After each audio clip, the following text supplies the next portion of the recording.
Muchas gracias, Caro. Muchas gracias, Caro. La vez pasada, la semana pasada, nos habíamos quedado en este recorrido de mi primera vuelta al mundo, en que yo iba azorado, porque no se puede hacer una vuelta al mundo sin realmente ir maravillado con todo lo que se va a ver, con todas las expectativas abiertas, con una ansia de encontrar imágenes y vivencias que no se nos borren. Y así fue. Hay tantos recuerdos que yo acumulo de aquella vuelta al mundo, desde Hawái, de donde yo no esperaba nada. Me acuerdo de Luau, aquella fiesta organizada masivamente por el Hotel Hawaiian Village, en que preparaban carne de cerdo y después bailes totalmente estereotipados para turistas, y eran hordas de turistas en un salón enorme, viendo la fiesta, los bailes.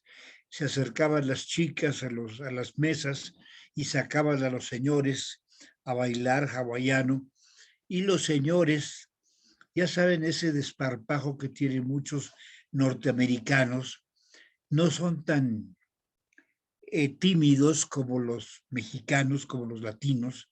Al contrario, son totalmente desenvueltos, ¿no? Ese órgano llamado vergüenza parece que no lo tienen muy desarrollado. Entonces se ponían a bailar y hacer hula hula y olvídense. Y seguían a las bailarinas muertos de risa y sus esposas divertidísimas, cosa que no pasaba con las mexicanas, ¿no?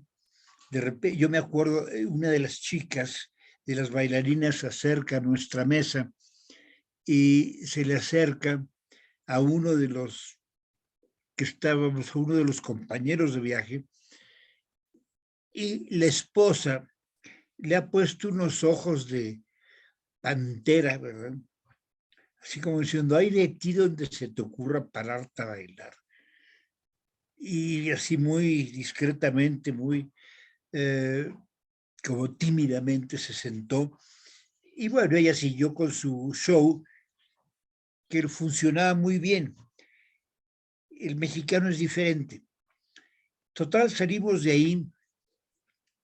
Yo iba con esa expectativa y con ese asombro previo a llegar a los lugares donde me iba a asombrar más por ver esos países, ¿verdad? El Japón, Hong Kong. Hong Kong me impactó en una forma descomunal. No me impresionó como me impresionó Japón. Japón, ver aquellos edificios, aquel orden, aquella ciudad automática donde todo funcionaba perfecto, donde las calles se cruzaban en la esquina, hubiera paso, no hubiera paso, estuviera el semáforo en siga o en rojo, pero ellos esperaban a que estuviera en siga a pesar de que no hubiera coches cruzando en el otro sentido, en fin. Es decir, me impresionó encontrarme con una civilización pues más ordenada, más civilizada que lo más civilizado que yo había conocido en mi vida, que era pues California, civilizado entre comillas, ¿no? Pero a fin de cuentas civilizado, ordenado, limpio. Pero Japón era otra cosa, otro mundo. Los mismos turistas, mi grupo, todos lo comentamos, todos los días era así como parte de la comida de la cena o o de la comida a mediodía, era platicar ese orden, esa limpieza, esa exactitud en las cosas. Asistimos a una ceremonia del té y de verdad fue como asistir a un ritual, que de hecho es un ritual, pero nos sorprendía la delicadeza de la chica con que movía la taza, preparaba la cucharita, en fin. Nosotros decíamos, este es otro mundo. Cuando veíamos, por ejemplo, las piezas de cerámica que ellos hacían, cuando subimos al templo de Kiyomizu por aquella calle que les conté, y veíamos todas las piezas de artesanía, y veíamos cómo las preparaban y todo esto, era así como decir, qué maravilla. Nos platicaron, por ejemplo, algo, y yo no lo vi en ese viaje, nunca lo fui a ver, pero nos contaron sobre los fabricantes de cuchillos para hacer el sushi, de la rutina casi religiosa con que se afila, con que se elaboran esos cuchillos que son para toda la vida, pero que se tienen que cuidar, se tienen que conservar y proteger como si fueran objetos benditos, ¿no? Algo extraordinario. Entonces, todo esto nos, a mí por lo menos, pero a mucha gente de mi grupo, ¿qué les puedo decir?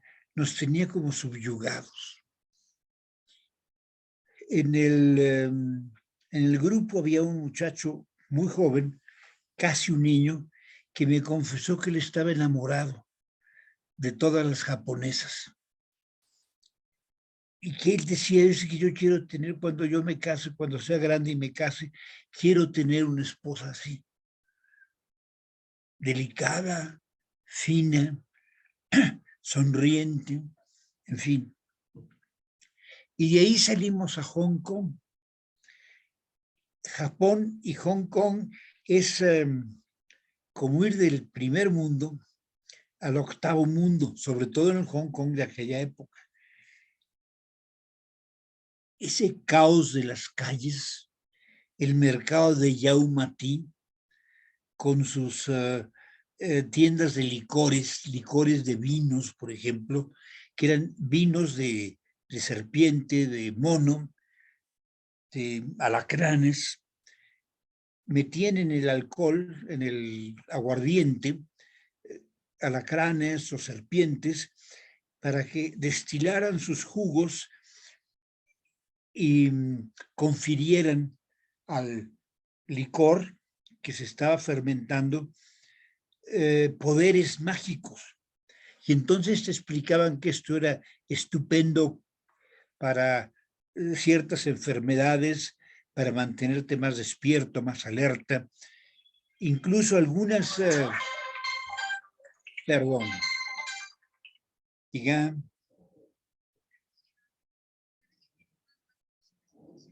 no, yo sé, ahí voy, de nada. Perdón, me avisaba Caro que no ha avanzado mi presentación. No, no la he avanzado. Es más, vamos a avanzarla para que no se inquiete Caro.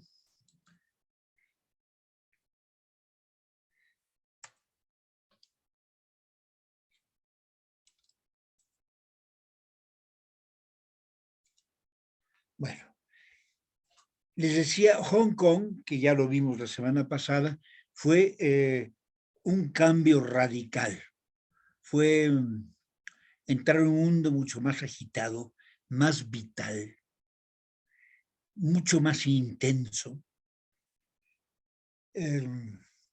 caótico, sí.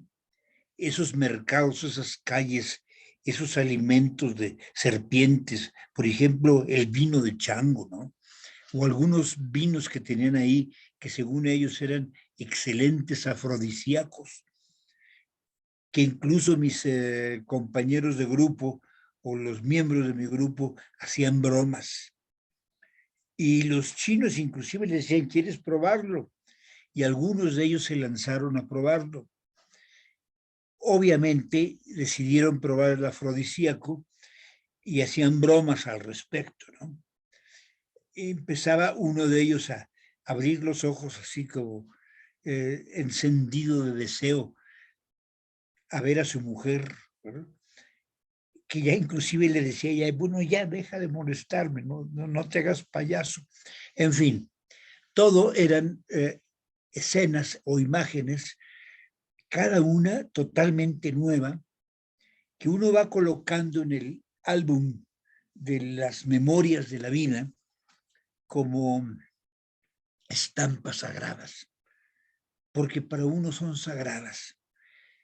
Son esas imágenes que están construyendo los ladrillos de nuestra conciencia, de nuestro inconsciente. Son como los tejidos celulares del alma, que es toda la cultura que va uno adquiriendo a través de lo que uno ve y se vive en un viaje. Para mí Hong Kong fue una experiencia impactante.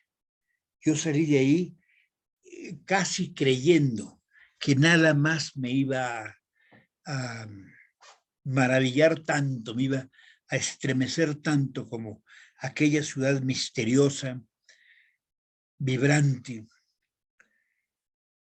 donde incluso, perdónenme que no les cambie la foto, pero es que todavía no llego ahí, incluso escenas en la que en un mercado medio prostíbulo,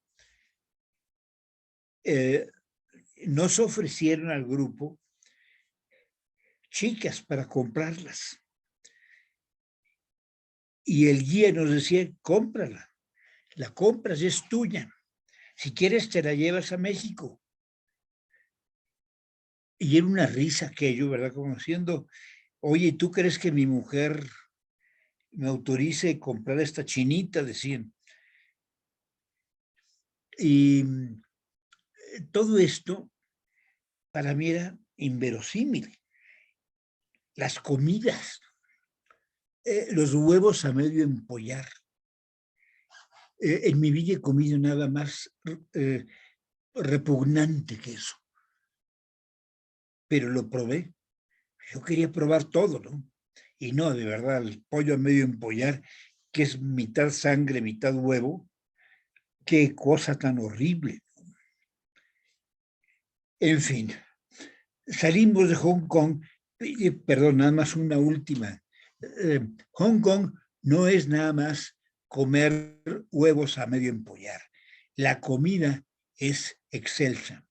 Hubo lugares donde fuimos a comer, recuerdo un restaurante callejero lleno de chinos, pero pues pedimos eso, que nos llevaron a un lugar típico, totalmente típico, y me acuerdo que probamos unos dumplings. Qué cosa tan extraordinaria. Nos entregaban la canasta, que la destapábamos, y en el fondo estaban vaporizados los dumplings, y bueno, los poníamos en salsa con los chopsticks, los palitos chinos, lo mojábamos en salsa y lo probábamos y era verdaderamente una delicia. Uno de los compañeros de viaje ya había comentado en Japón, en Tokio, en el restaurante Shinzanso, que era la comida más sabrosa que había probado, pero ahí, en ese restaurante barrio bajero de Hong Kong, decía, es que no he probado nunca nada tan delicioso como esto. En fin, todo esto se iba acumulando en mí y yo sentía que cada día era como haber vivido toda una enciclopedia de experiencias. Sí, ahora me comí del tomo 1 al tomo 10 de la Enciclopedia Británica, o más aún, del tomo 1 al tomo 15 de la Espasa Calpesa, colección impresionante, que es una de las enciclopedias más vastas, más grandes del mundo. Así sentía.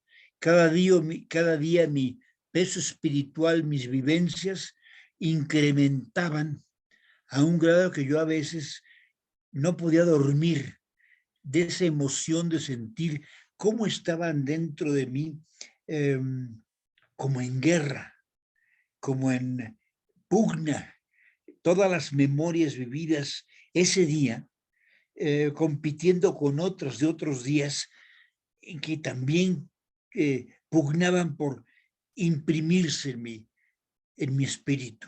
Qué cosa tan maravillosa.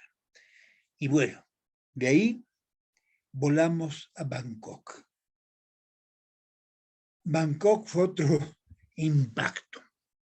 Lo primero que hicimos al día siguiente de nuestra llegada fue hacer la visita del mercado flotante,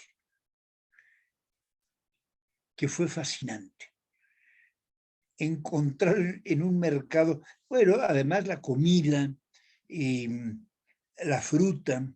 Allí encontramos una fruta que tiene un olor muy fuerte, muy violento, el durian, que es una bola, que es como una bola de cañón con unos picos como de puercoespín, pero muy toscos, y que tiene un olor terrible.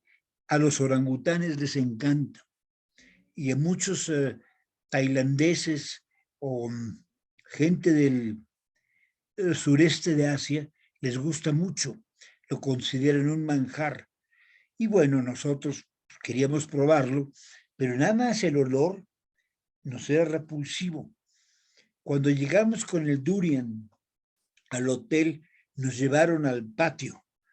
Si no nos permitieron abrir en el restaurante del hotel por el olor que iba a molestar a otros comensales. Y ahí en el patio, a un lado del alberca, en una mesa, abrieron el durian, lo probamos. Qué cosa tan horrible. Era una mezcla entre almendra y ajo, pero violento, como concentrado. Y yo dije, bueno, pues a lo mejor a los orangutanes les gusta, pero tenemos diferencias. El recorrido por el río, por el mercado flotante, fue otra de esas vivencias inesperadas, de ver cómo vendían feitangas a la orilla del río, vendían sedas, vendían souvenirs, unas sedas maravillosas, de unos colores, esa seda tailandesa, me imagino que la recuerdan, era algo así como espectacular, todo el colorido tan intenso. Y bueno, ahí pasamos toda una mañana completa. Y lo complementamos con la visita al templo de la Aurora, al Wat Arun, que es uno de los templos más bellos de Bangkok. Pero todo el viaje por el mercado flotante fue inolvidable. Probamos, yo me acuerdo, en uno de estos puestecitos como este que tenemos aquí en la fotografía, vendían algunos mariscos como camarones y pescaditos tipo charal, y los probamos. Llega un momento en que uno pierde todos los remilgos y dice, bueno, pues vamos a probar. Y probábamos una delicia con unas salsas picantes, no tan picantes como las nuestras, pero deliciosas. Después, recuerdo que esa tarde fuimos a este monumental conjunto, el Wat Phra Kew. Este es el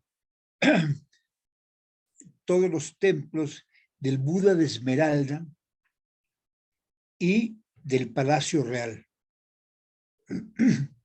Cuando llegamos fue como una explosión de colores, de torres doradas, techos de colores maravillosos. El grupo iba de verdad maravillado. A pesar de que nos obligaron, en aquel tiempo todavía obligaban a uno, ir con un saco y con corbata, porque era todo recinto de los palacios reales y por respeto teníamos que guardar el protocolo. Y bueno, pues entramos y vernos de pronto en medio de esta fantasía de torres y de agujas doradas. Era como estar en otro mundo. Nos explicaba el guía que estas figuras como que de hecho son cabezas de ave, que son los garudas, que es una forma del dios Vishnu. Garuda, él viaja en una, perdón, Garuda, el dios Vishnu viaja en un ave inteligente, que es Garuda, el ave que transporta al dios Vishnu, y estas cabezas, estos como lo alcanzan a ver, todos estos que están a la orilla de los templos, en el borde de los aleros, son los garudas.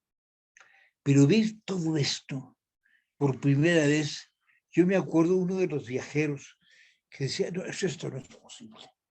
Es que esto no es posible, esto es criminal. Y después de esto, ¿qué vamos a ver? Estaba enloquecido con lo que estábamos viendo. Y bueno, empezamos a recorrer, toda la tarde estuvimos recorriendo el recinto.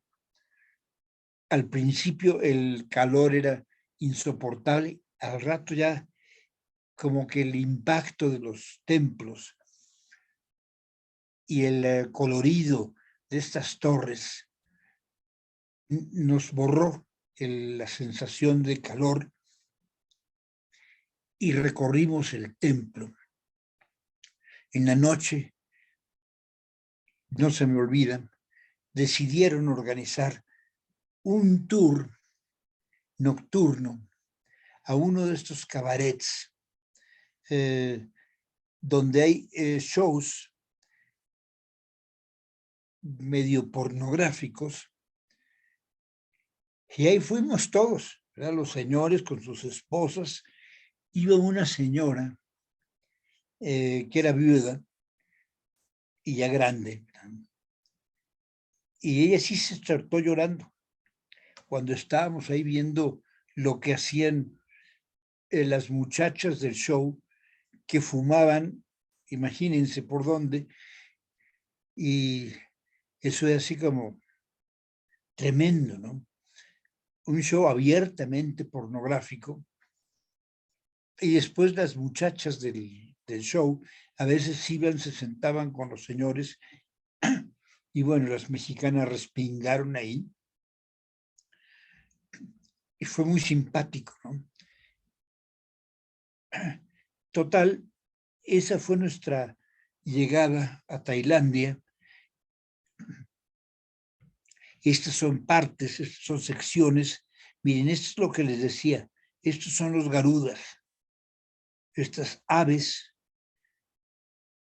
que rematan los bordes de los templos, de los aleros de los templos. Aquí tenemos otro. Estos son los devas, que son como ogros que espantan a los espíritus malignos del recinto sagrado de los templos.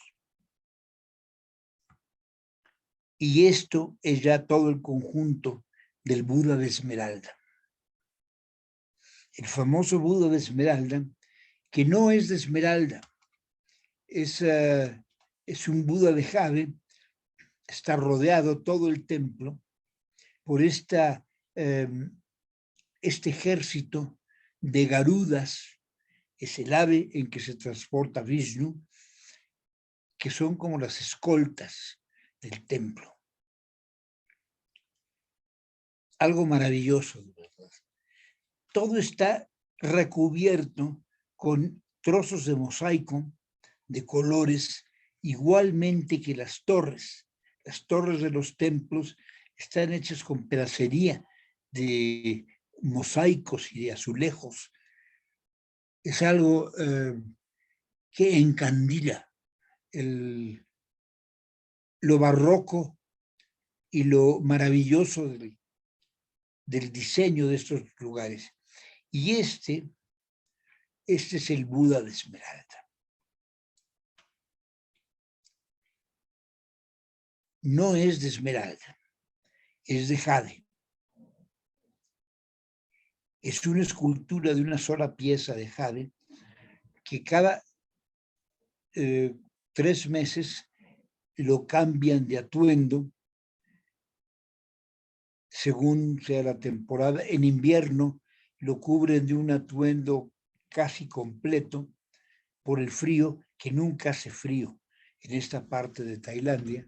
En Bangkok es siempre un calor tremendo, a veces insoportable. Y es uno de algunos de varios Budas de jade que hay en Tailandia. Este es el más famoso, el más sagrado, el más visitado.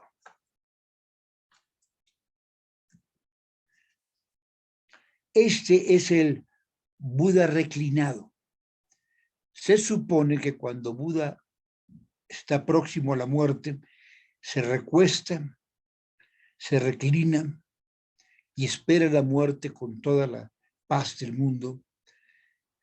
Y este Buda además tiene en las plantas de los pies toda una serie de imágenes de las yatakas y otras imágenes de sí mismo, de Buda, talladas e incrustadas con madreperla. Todos estos dibujos son incrustaciones de madreperla. Y aquí tienen el Buda, que es un Buda de madera recubierto con hoja de oro. Y este es el Buda de oro. Este Buda, o el Bhumi Sparsha Mudra, que está en esta postura, el mudra de tocar la tierra. Originalmente, les platico rápidamente, en 1955 decidieron moverlo de donde estaba. Era un Buda cubierto de yeso. Nada extraordinario. No era nada espectacular como escultura. Sin embargo, el sacerdote que estaba a cargo de cuidar el templo decidió moverlo a un nuevo templo en una zona más adecuada. Resulta que cuando lo levantaron, el peso fue excesivo, porque estaba cubierto de yeso.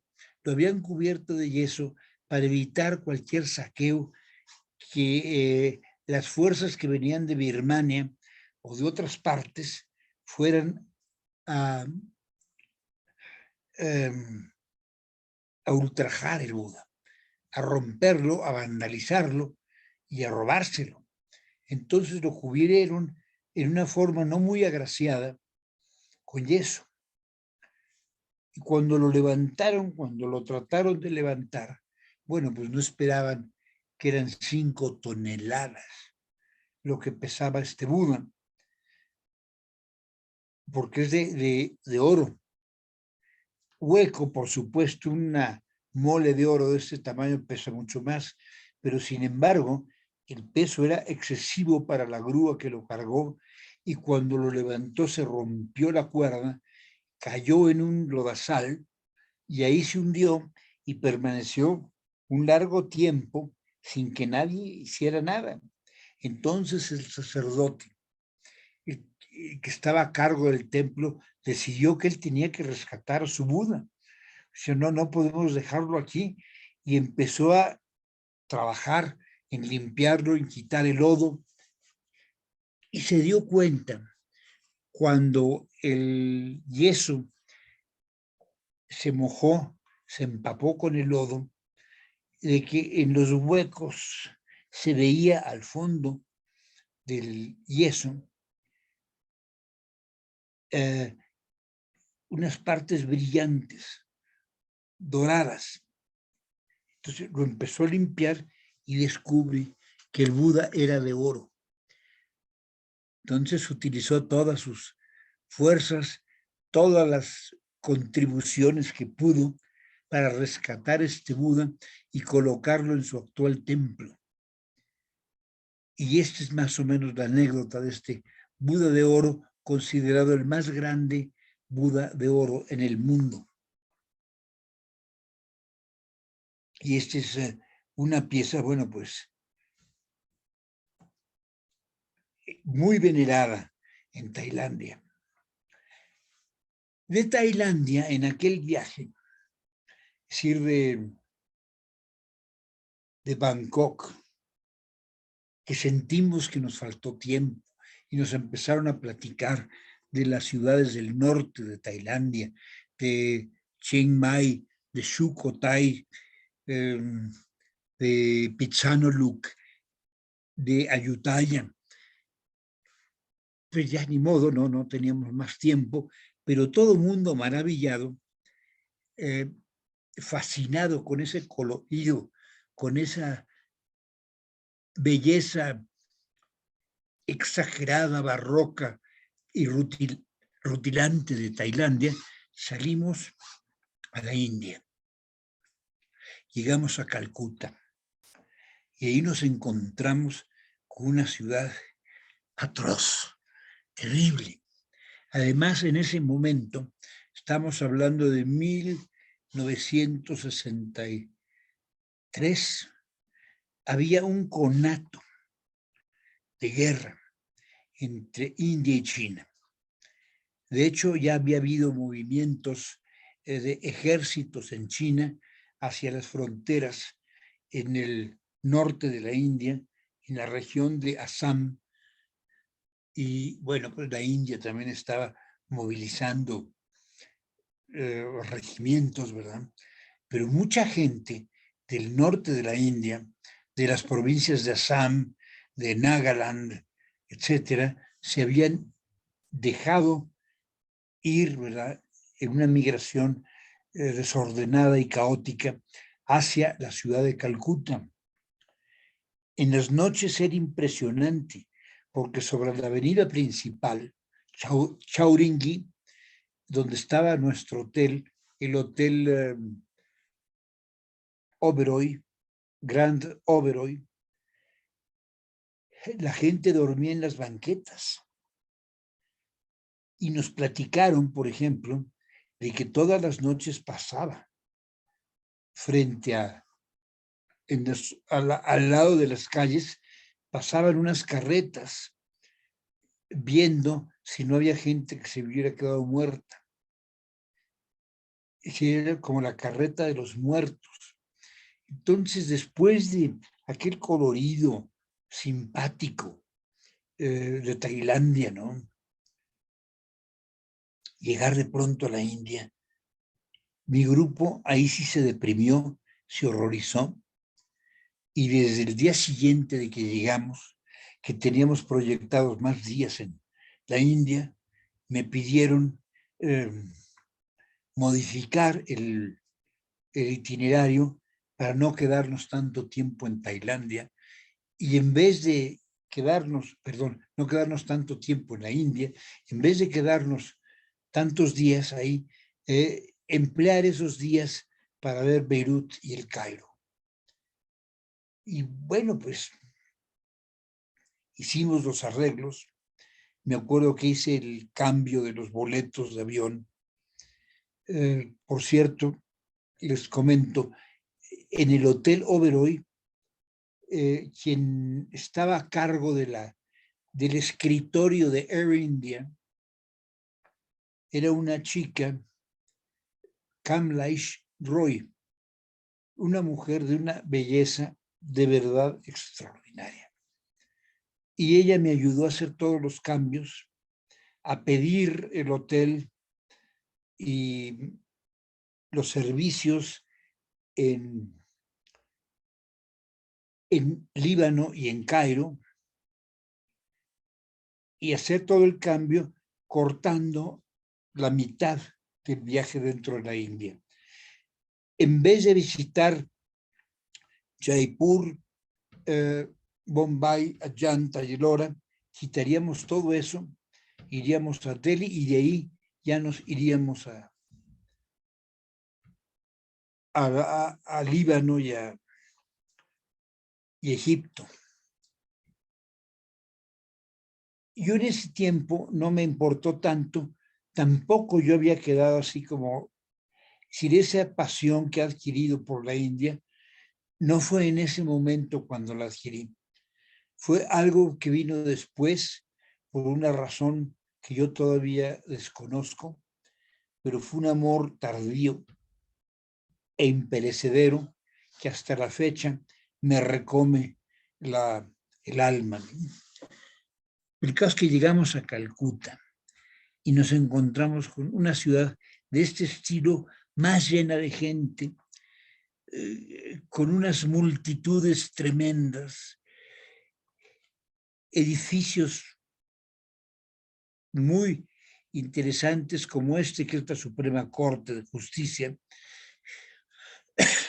el edificio donde estaba el Museo Indio de Calcuta, que es el museo de arqueología india más importante de todo el país, el de Calcuta.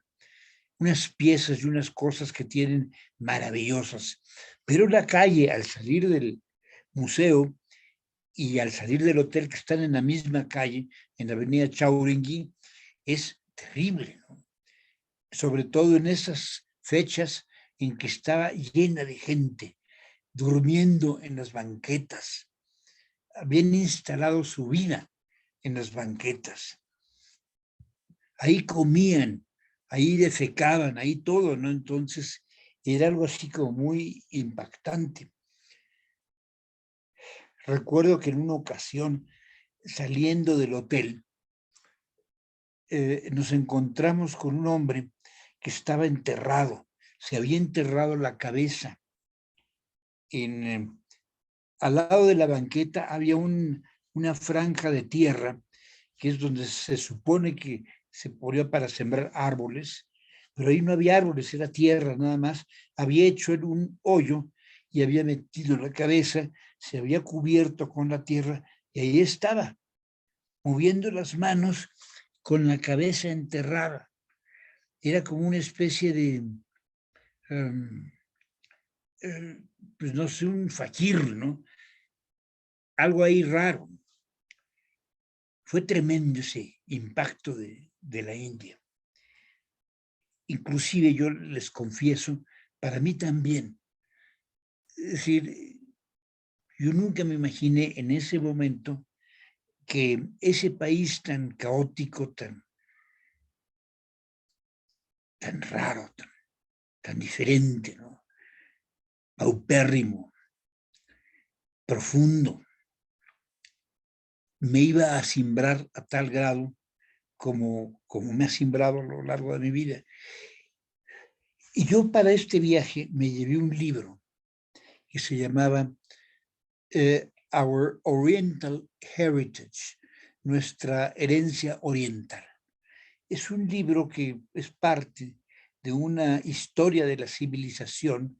De hecho, es el tomo número 1 de 10 tomos, de 11 tomos, de la historia de la civilización escrita por Will Durant. Bueno, pues en ese primer libro habla de la India, de China, de Persia, de Egipto, y bueno, para mí era una especie de guía histórica, y yo me leí todo lo relacionado con la India. Yo ya estaba bastante inoculado con la India. Yo en las noches prefería no irme de parranda por dos razones. No tenía el dinero, es decir, yo no tenía el recurso para irme todas las noches como mis compañeros de viaje, y tampoco me gustaba que me dispararan la diversión. Entonces, me iba, en las noches aprovechaba para ponerme a leer y estudiar.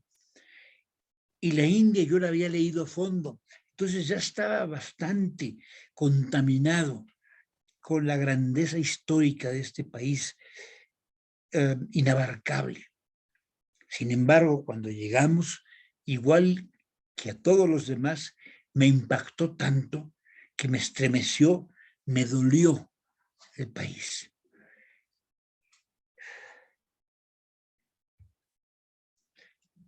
Esta es parte de las colecciones de arte. En aquel tiempo no estaban tan bien acomodadas. Cuando yo lo visité, estamos hablando de hace pues, casi 60 años, era muy, muy rústico, todo muy amontonado. Sí tenía explicaciones que era producto del celo británico por cuidar la, la cultura. Algunos ingleses tuvieron una sensibilidad suficientemente profunda como para darse cuenta que estaban ante una civilización importantísima en la historia del mundo. No todos, pero muchos sí, y gracias a estos hombres se preservó gran parte del legado de la India. Aquí tenemos parte de los templos de Sanchi. Sanchi es un recinto, templos budistas, y aquí hay partes de esos templos budistas que se llevaron a Calcuta.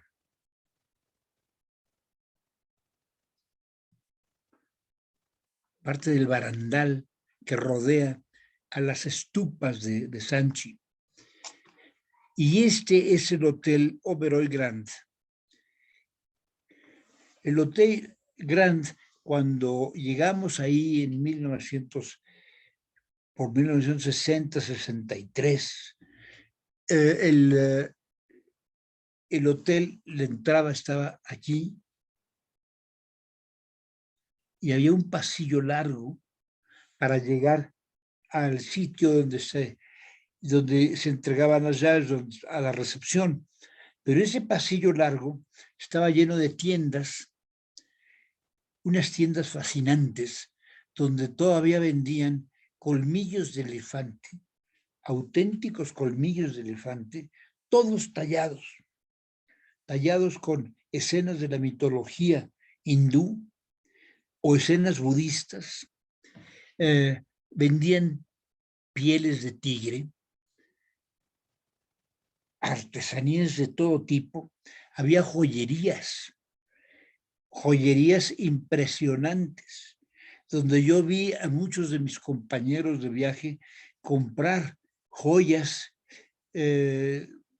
maravillosas, unos zafiros estrella, que yo no daba crédito que pudiera existir una piedra tan maravillosa.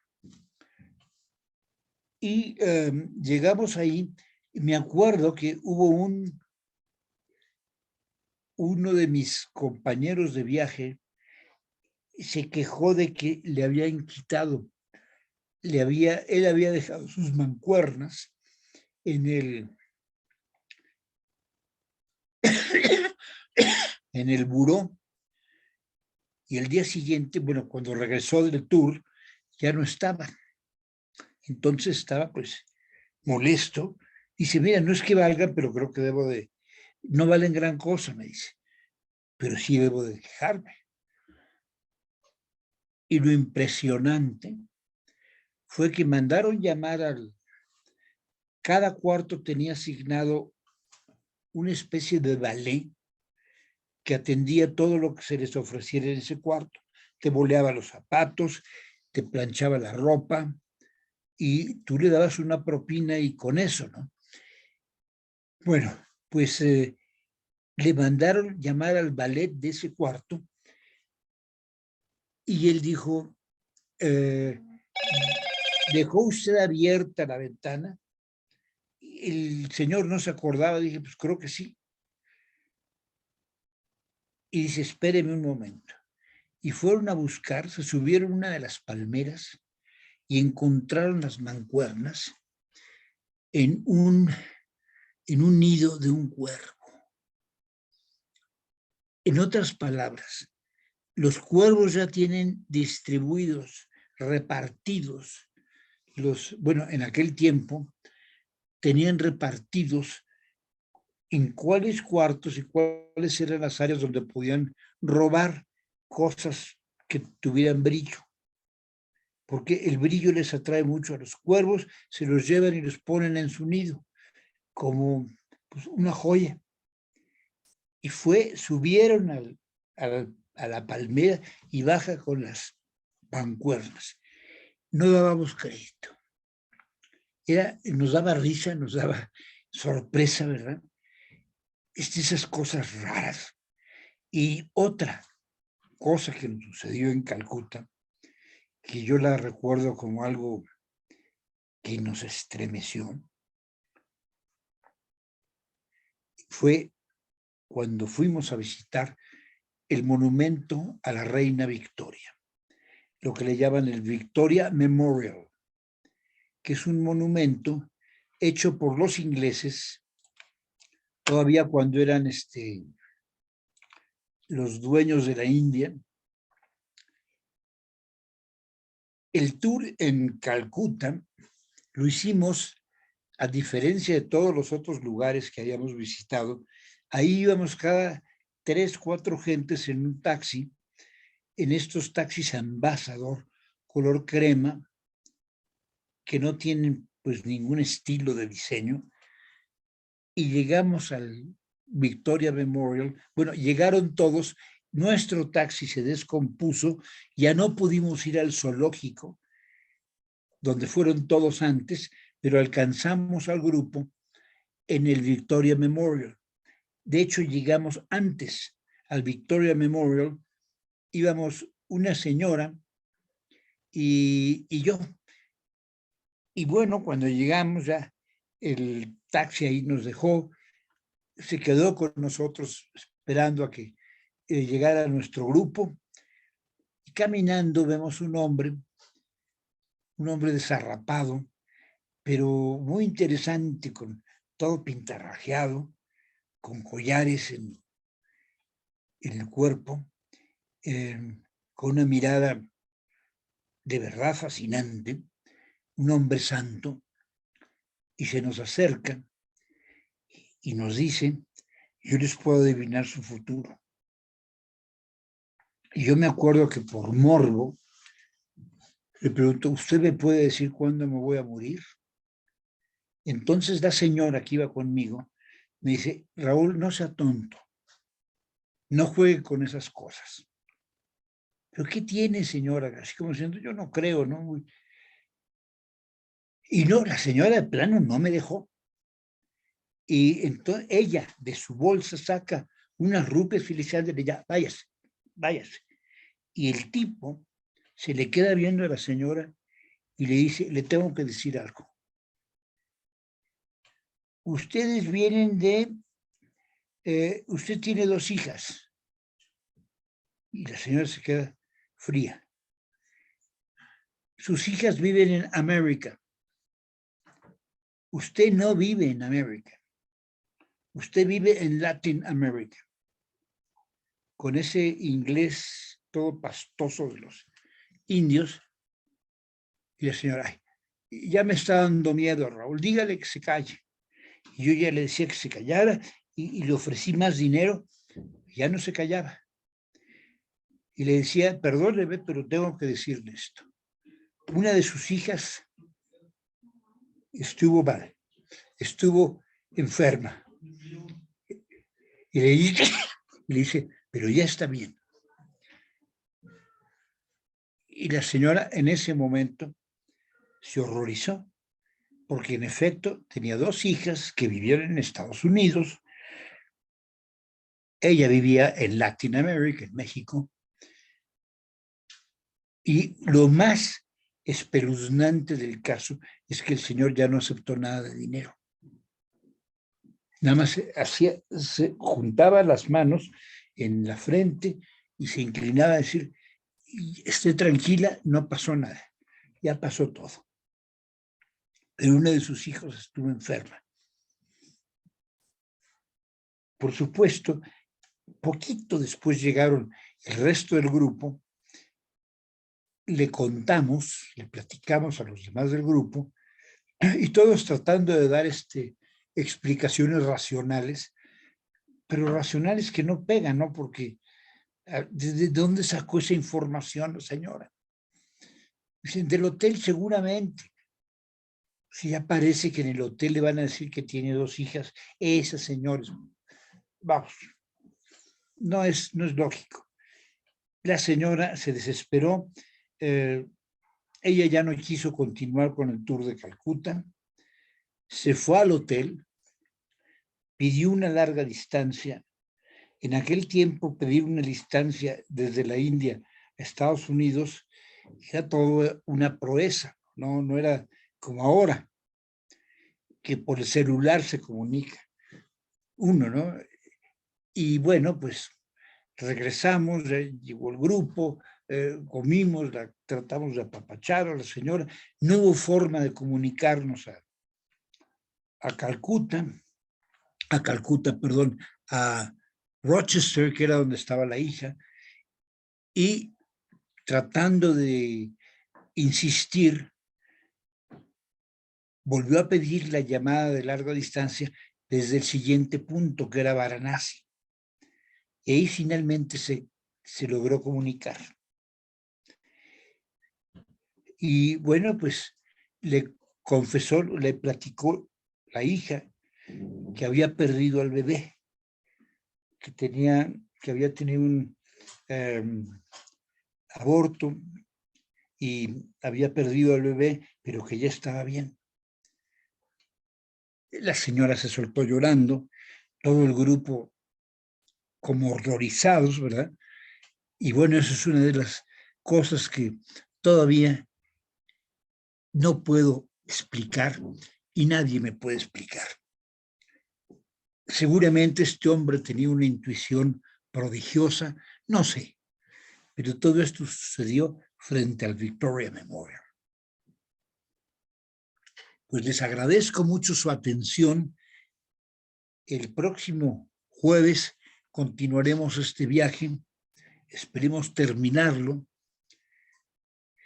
para después continuar con otros viajes. A nombre de Berenice Lozano y de la Casa del Viaje, muchas gracias por acompañarnos. Buenas tardes. Te mando un beso, Connie.